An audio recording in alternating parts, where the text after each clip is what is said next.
Olá pessoal, está começando mais um Bate-Papo Repórter Maceió, a sua revista online, trazendo todas as semanas as personalidades que fazem do seu trabalho uma referência em prol de todos os alagoanos. E hoje vai passar por aqui, batendo papo com você, prestando conta do seu mandato de deputado estadual, o nosso deputado Galba Novaes. Daqui a pouquinho, segura aí, ele vem falar com você. Lembrando que o nosso programa tem o apoio cultural do Centro Universitário SESMAC. Um abraço aqui a Dr. João, Dr. Douglas, sinta-se abraçado por todos nós que fazemos aqui o Bate-Papo Repórter Maceió. Nosso amigo Jorge Moraes também, sinta-se abraçado, tá bom? Essa casa maravilhosa que é o Fusos Grios e a Sancar Veículos Sames Clube, você que está querendo trocar o seu carro da melhor forma possível, melhor prazo, melhor plano, somente lá na Sancar Veículos Sames Clube. Está começando Bate-Papo Repórter Maceió.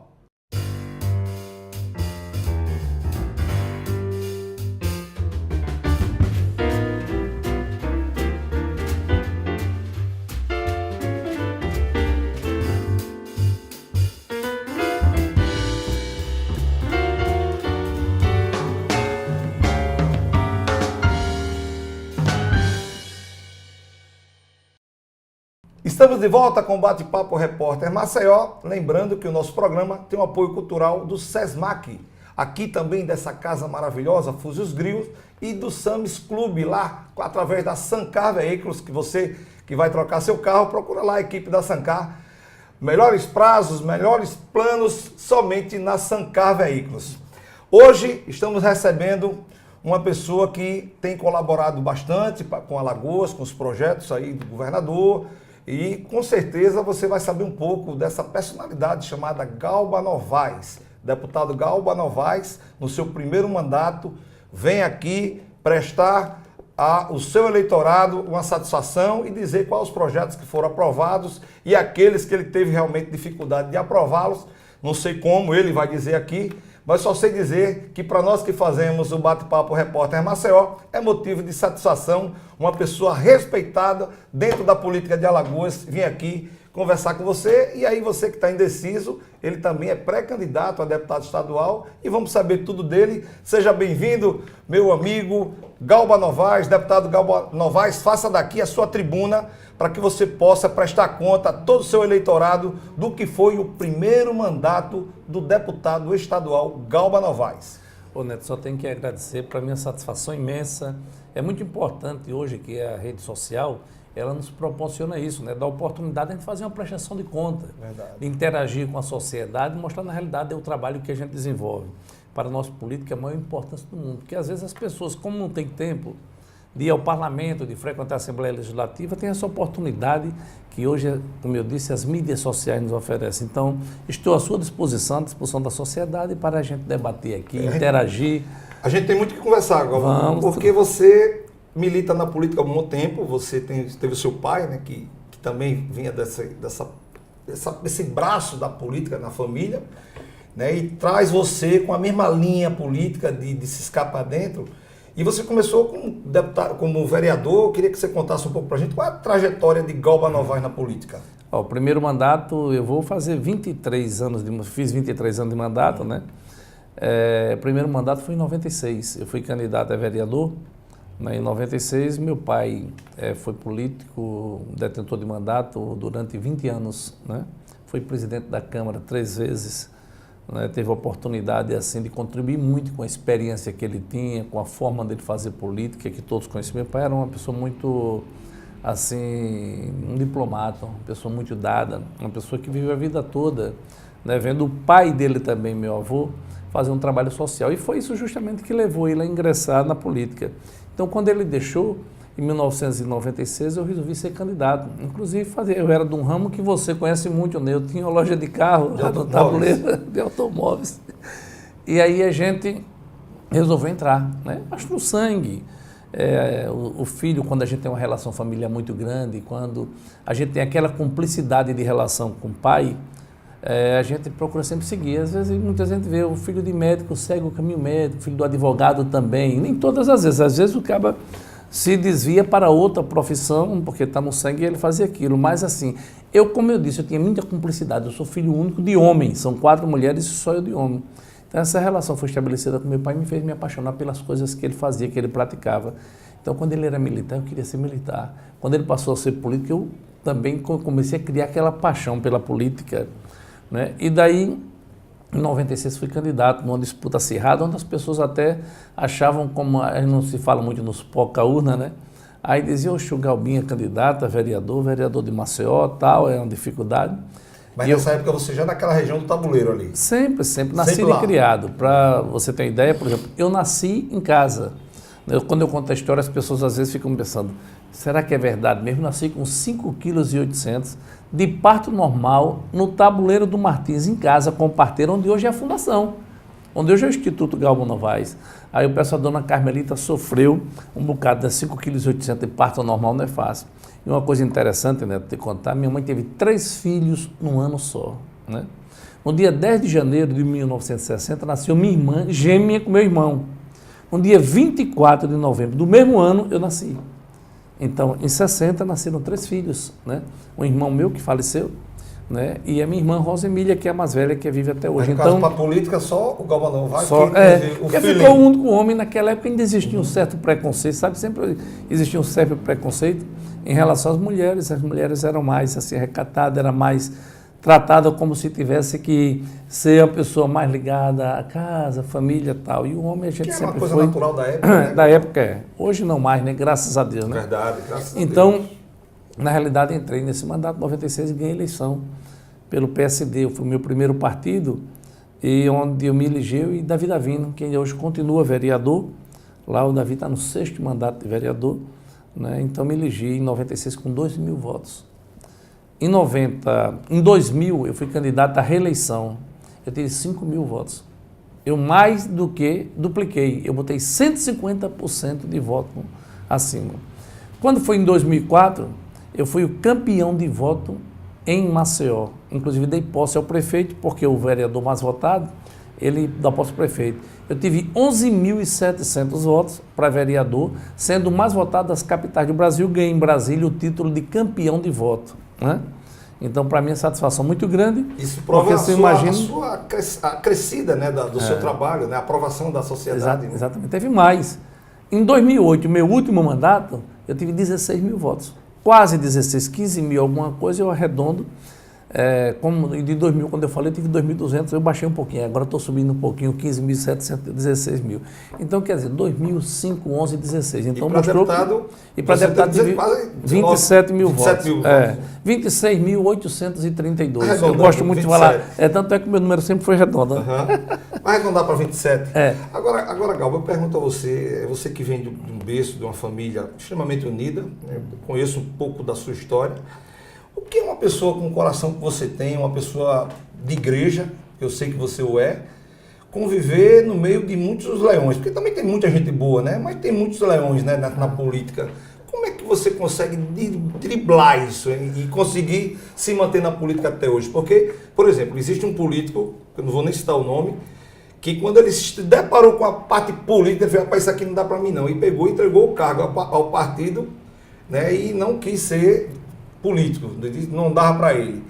E você eu acompanho o seu trabalho gradativamente, sempre na crescente, brigando contra leões, mas sempre seus projetos estão lá em benefício do povo, haja visto quando você foi da Secretaria da Pesca, que você fez um trabalho interessante. Superintendente Federal. Isso, da Pesca. Eu queria que você contasse aqui para a gente, para o pessoal de casa, como é conviver o seu dia a dia no meio dessas pessoas, onde você tem projetos que possam beneficiar você de casa e não passa na Assembleia. Isso deve ser uma amargura muito grande para você, né? É frustração, né? Na realidade, para quem estava acostumado na Câmara de Vereadores, eu fui campeão de projeto. Eu fui por 3 vezes campeão, por exemplo, na Câmara de Vereadores, eleito o vereador do ano, por 3 vezes, né? Pela imprensa alagoana. Não foi uma eleição feita na Câmara com assessores votando, foi a imprensa que elegeu, isso para mim muito satisfatoriamente. Por quê? Não pelo título de vereador mais atuante, mas assim, porque você se sente reconhecido e dizendo assim, eu estou cumprindo o meu papel. Porque o que é o político se não é a interação da sociedade com o poder executivo, através das reivindicações? O legislativo, ele é a casa das leis, a gente é eleito para fazer leis. Mas, por exemplo, também as indicações de requerimento, que é a parte que eu acho também muito importante, e tão importante quanto as leis. Por quê? A solicitação de posto de saúde, a solicitação de saneamento urbano, de transporte urbano de qualidade, defender os segmentos sociais, interagir, discutir orçamento, não é?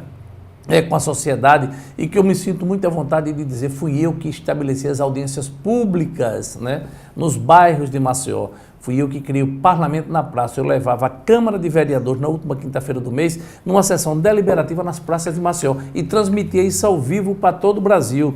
Eu trouxe a primeira TV em canal aberto para uma Câmara de Vereadores no país, a TV Senado, né, que infelizmente depois, não sei porquê, houve um desinteresse e hoje está com outra instituição, mas fomos nós que trouxemos, porque eu acho, por exemplo, que esse contato com o povo, onde é que você vai pedir voto quando você quer pedir voto?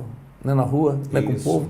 Como é que depois você pode se reservar, se trancar entre quatro paredes e não ter esse canal? Então a mídia social, a televisão, o rádio, ele nos proporciona isso. Ele dá essa oportunidade de você fazer essa prestação de conta. Aí você diz, por que você foi o campeão de projeto?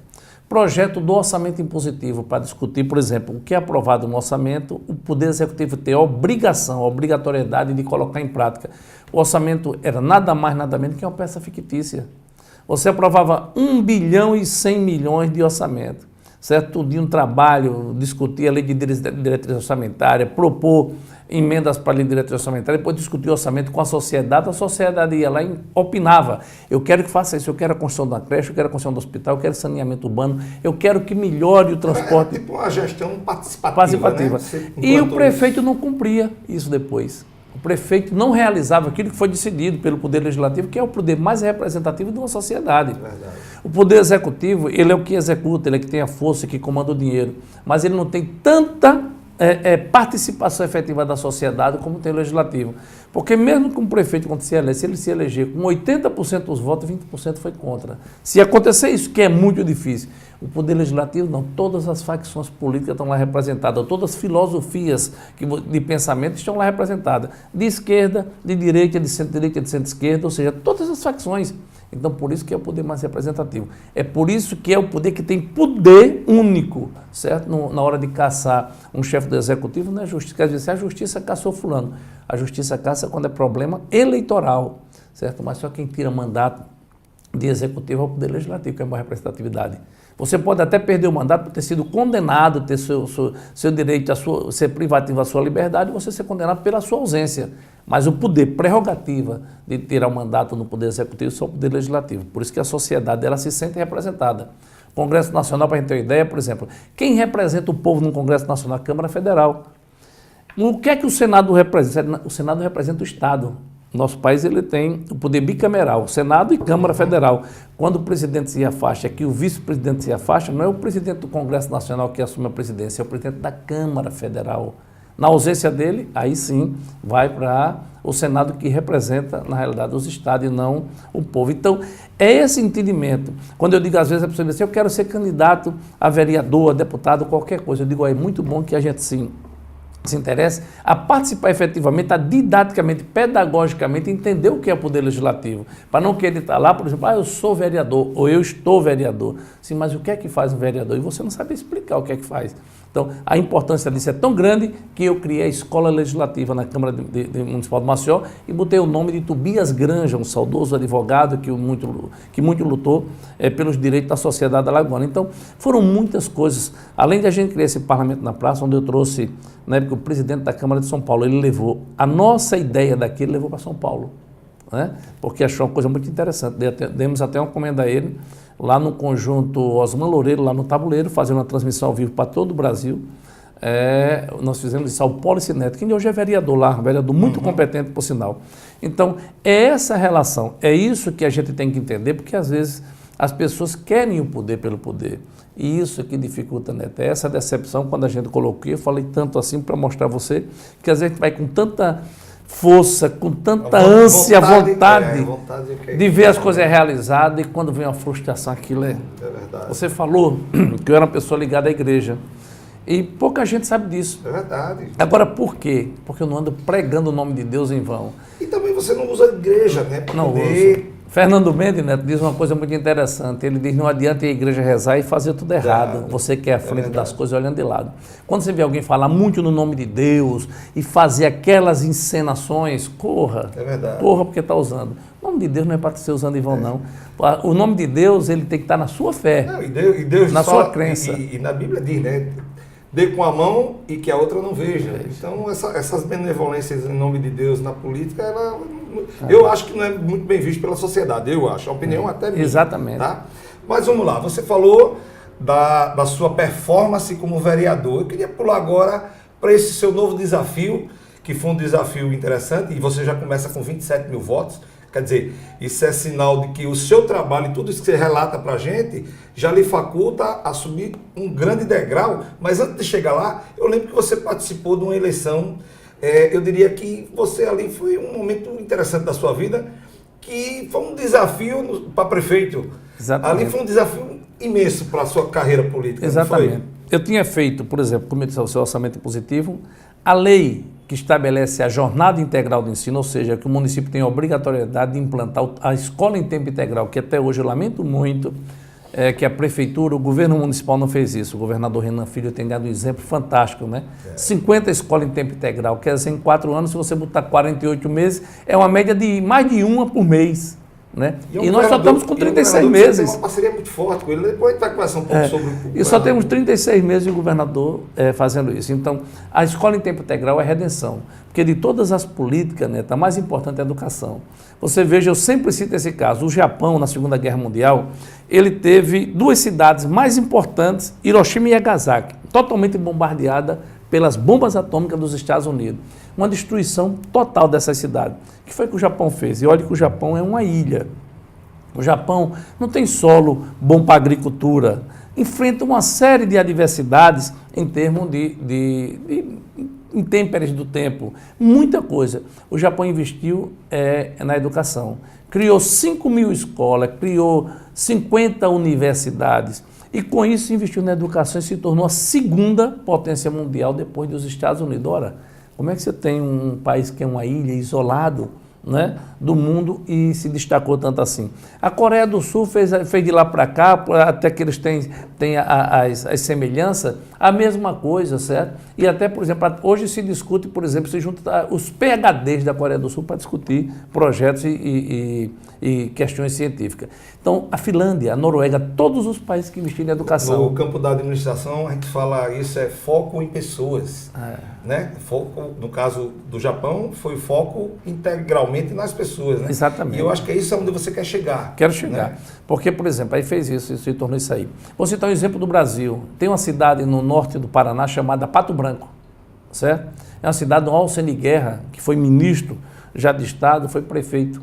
Ele hoje deputado federal, ou foi no mandato passado, foi prefeito. Chegou lá, era a cidade com a maior evasão escolar e de maior violência na região do Paraná. Sabe o que ele fez? Investiu nas escolas de tempo integral, se tornou referência nacional, ganhou prêmios internacionais, zerou a evasão escolar e diminuiu sensivelmente, tornando Pato Branco a cidade menos violenta do Paraná. Então está mostrado. Então isso porque a educação, a educação é o caminho, né? A educação, Neto, ela minimiza os problemas de saúde pública. O simples ato de você aprender uma instrução escolar, certo? De lavar as mãos antes das refeições, aquelas bactérias, certo? Que não vão lhe contaminar, você está praticando a saúde pública. A educação, ela gera emprego e renda. A educação, ela lhe politiza. A educação lhe dá a cordialidade, o respeito. É verdade. Né? Então, por exemplo, de todas as políticas mais importantes da educação, todas as outras vêm depois. Se os governos anteriores tivessem feito isso que o governador Renan Filho tem feito, investido na escola em tempo integral, a gente não estava gastando tanto dinheiro com a segurança pública. Nós estamos agora combatendo, botando a polícia ostensiva para enfrentar a bandidagem, os traficantes, aqueles que vivem tirando os nossos filhos, né? Quando eu digo as nossas crianças, do bom convívio, dos bons costumes e colocando na marginalidade, certo? Porque lá atrás não investiram na educação. Então, é isso que precisa. Então, é um tema que é um debate fantástico, maravilhoso. Aí você fala no governo Renan Filho, ele investe 2 vezes, né? Ele investe no erro do passado, com esse volume imensurável de escola em tempo integral.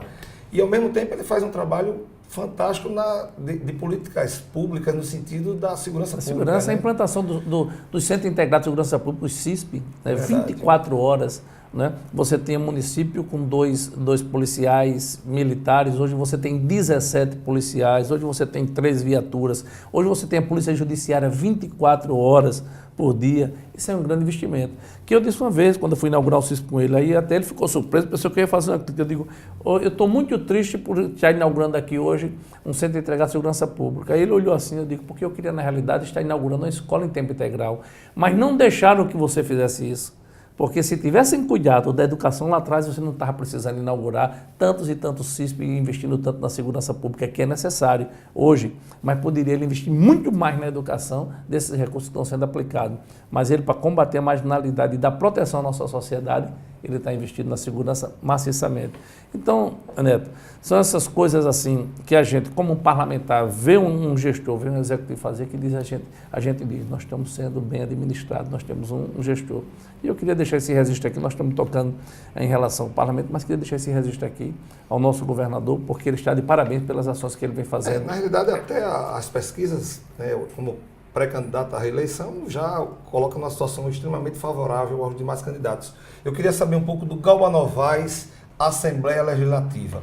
Eu queria que você passasse um pouco para a gente como é essa experiência de sair desse trabalho maravilhoso, né, cuidando da cidade, e começar a conviver com outro tipo de parlamentar, eu diria um parlamentar num nível mais, numa escala maior, né, com ações para o Estado todo, não com essa facilidade, claro, facilidade no sentido de campo de atuação, né, uma coisa é você cuidar de Maceió, outra coisa é você cuidar do Estado todo.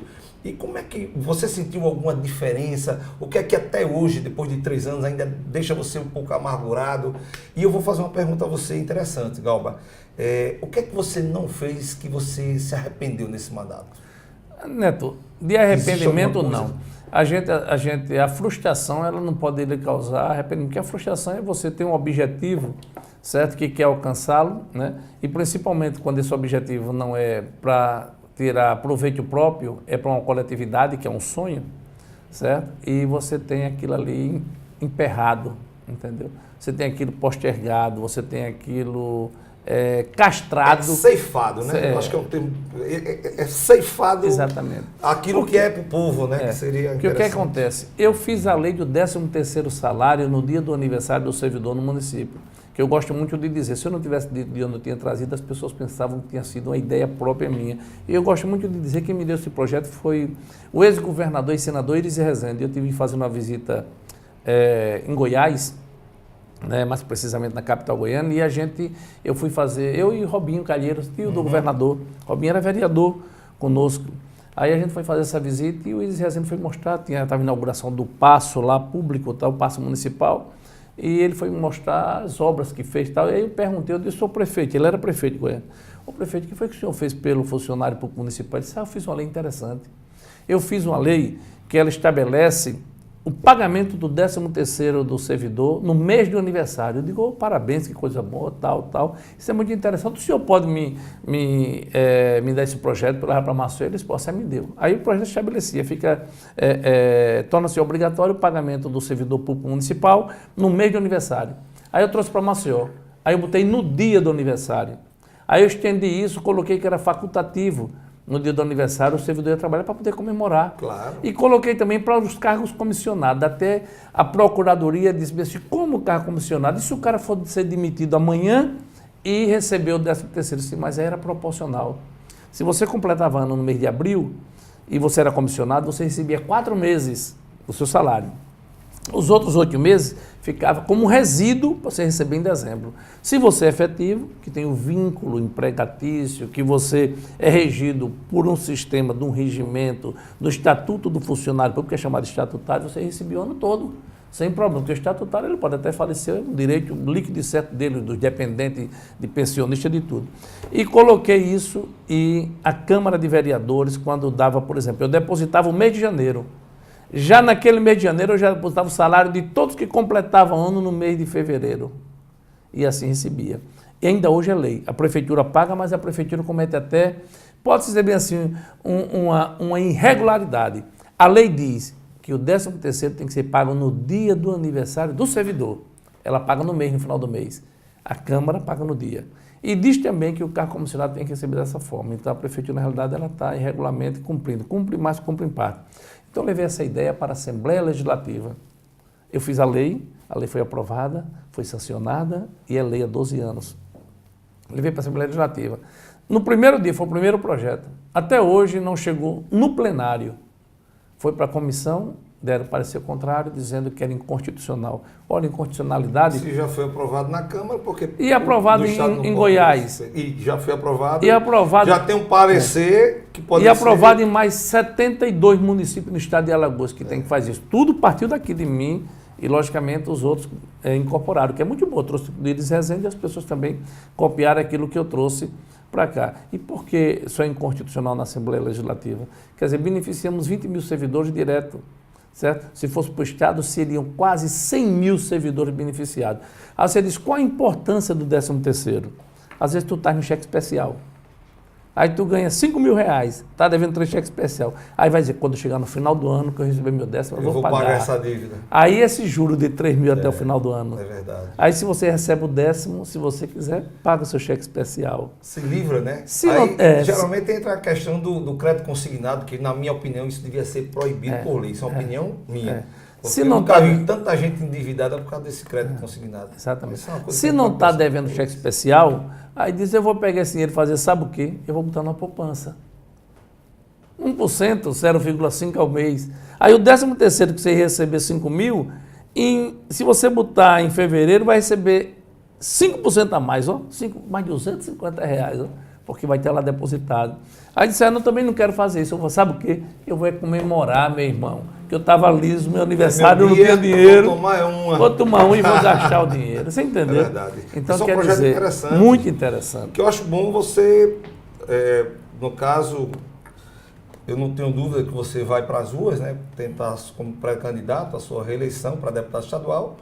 E é uma coisa que se você chegar lá novamente, você enfatizar isso, sabe, Galba? Eu acho que nossos telespectadores vão querer, principalmente os funcionários públicos, vão achar isso interessante, sabe? Isso é um que eu citei, porque já é lei no município e nós não tivemos o sucesso de conseguir colocá-lo em prática no Estado, certo? Mas isso é um entre 27 projetos que eu tenho na Assembleia. Consegui aprovar o dos odontólogos, ou seja, é obrigatório, né, obrigado, em todas as unidades de saúde de emergência ter o odontólogo presente. Certo? Não era lei não. Aí você pergunta por quê? Você sabe, por exemplo, o que é que acontece mais, principalmente nas unidades públicas, as particulares, mas as públicas por causa do quantitativo, da grande demanda, é a pessoa morrer por infecção generalizada, infecção hospitalar. Tu sabe por onde é que se pega a infecção? Pela boca. Pela boca. Principalmente quando o cidadão é entubado. Então, se você, por exemplo, o médico entuba lá, mas quem conhece da parte da boca, dessa parte bucal, odontólogo. Quem faz higienização, quem sabe o que é que tem ele. Então, a presença do odontólogo, isso foi uma solicitação que eu recebi do Conselho Estadual de Odontologia, certo? O presidente do Conselho, João, me chamou e pediu para apresentar esse projeto. Eu apresentei, certo? Foi inclusive vetado pelo governador, porque achava que existia vício de iniciativa, mas a Assembleia Legislativa derrubou o veto e foi promulgado, certo? Que aqui eu isso quero já fazer... é lei hoje. Já é lei hoje, então em todas as unidades de emergência do Estado de Alagoas, pública ou privada, tem que ter a presença do odontólogo. É obrigatório. Quem não estiver cumprindo isso, está indo de encontro à lei. Entendeu? Então, fora isso, né, tem também essa jornada integral do ensino, mas o nosso governador vem implantando as escolas em tempo integral. O orçamento impositivo, o voto aberto, que desde que eu entrei na Assembleia, Neto, eu nunca votei nada secreto. Existe coisa lá que é obrigatório votar secreto. E uma das vezes, um colega, né, entendendo que eu respeito, que eu estava descumprindo a lei, porque dizia que o voto secreto, não pode votar secreto não, essa sessão vai ser anulada. O voto secreto é para me proteger se eu quiser. Se eu quiser votar secreto, eu posso votar. Me obrigar a votar secreto? Brincar, a sociedade votou em mim para ir representar ali, eu tenho que esconder meu voto da sociedade? Não. Todas as votações minhas, nunca votei e não votarei secreto em nenhuma, certo? O povo tem que saber como eu voto. Se eu vou votar em alguma coisa que vai contrariar alguém, infelizmente aquele vai ser o meu pensamento e eu achando que eu vou beneficiar a maioria. Não tem como você ser unanimidade, né? Ninguém consegue ser unanimidade. E você tem que ter posições. Então, minha posição sempre foi essa, certo? E Juscelino Kubitschek dizia uma coisa que eu acho muito interessante. Que às vezes o cara diz, rapaz, você muda de posição. Eu digo, até hoje não precisa ir não, mas se precisar eu mudo. Aí o cara, por quê? Eu digo, porque eu não tenho compromisso com erro. Juscelino tinha uma frase que ele dizia assim, eu volto atrás sim, eu não tenho compromisso com erro. Agora, tem que me provar que eu estou errado. Entendeu? Então, até hoje eu não precisei fazer isso. Então, na realidade, eu acho que aí o parlamento, a grande frustração minha em relação à Assembleia Legislativa é que na Câmara de Vereadores a atuação foi muito propositiva, muito altruísta, o conteúdo, o que a gente conseguiu, assim, de aprovar em projetos foi muito importante. Proibição de venda de bebida alcoólica para menores de 18 anos, fazer com que os artistas da terra, em todos os eventos públicos, se trouxer uma banda de fora, tem que ter o artista da terra participando, para quem está lá assistindo ver o nosso valor. A lei dos estudantes, a meia entrada do estudante, a lei de minha autoria, né? Na época do Marcel Fest não existia, todo mundo acompanhou aquele rebu todo, deu uma mídia fantástica e eu fiz a lei e nós aprovamos para que o estudante pagasse a meia entrada, que não poderia ser diferente. O dia do taxista, essa classe lutadora, as permissões do taxista quando morria, que passar para a viúva, foi uma lei de minha autoria, que depois foi julgada inconstitucional, mas o senador Renan Calheira, a nível nacional, conseguiu aprovar. Então as viúvas, além de perder o marido, ainda perdia a fonte de renda. Aí com a lei nossa nós fizemos com que isso não acontecesse. Então foram muitas e muitas leis, proibição de venda de arma de fogo e munição no município de Maceió, também de nossa autoria, a psicopedagogia nas escolas, né? O orçamento positivo, que eu já falei aqui, já tratei disso. Então tantas e tantas leis e a nossa atuação enquanto parlamentar através de requerimento, conseguimos levar 11 postos de saúde para o tabuleiro. Hoje eu me sinto realizado porque o governo Renan Filho, ele, através das nossas indicações, ele tem atendido a sociedade em geral. Mas, assim, às vezes a gente dá alguma solicitação onde desperta. Às vezes o governante ele não está atento para aquilo. Temos lá no tabuleiro hoje um hospital de 80 milhões de reais, o hospital mais moderno, um dos mais modernos do Brasil, com heliponto. Lindo. Aquilo era o meu sonho, o sonho da minha vida, entendeu? Levar para o bairro onde eu nasci, onde eu me criei, que é maior do que Arapiraca, em termo populacional e eleitoral, levar um hospital ultramoderno. Agora, através também do nosso governador, estamos levando da UPA lá, já está em construção, né? Eu cedi lá o espaço lá da nossa fundação, onde o pessoal da fundação pediu para colocar em outro local. O mini pronto-socorro está funcionando lá, que se não tivesse funcionando lá, estaria sendo atendido ou na Xanda Jaqueiro, em Rio Lago, e está sendo construída a UPA. Quase 6 milhões de reais aprovada pelo FECOEP, Fundo de Erradicação e Combate à Pobreza, com voto desse seu amigo aqui.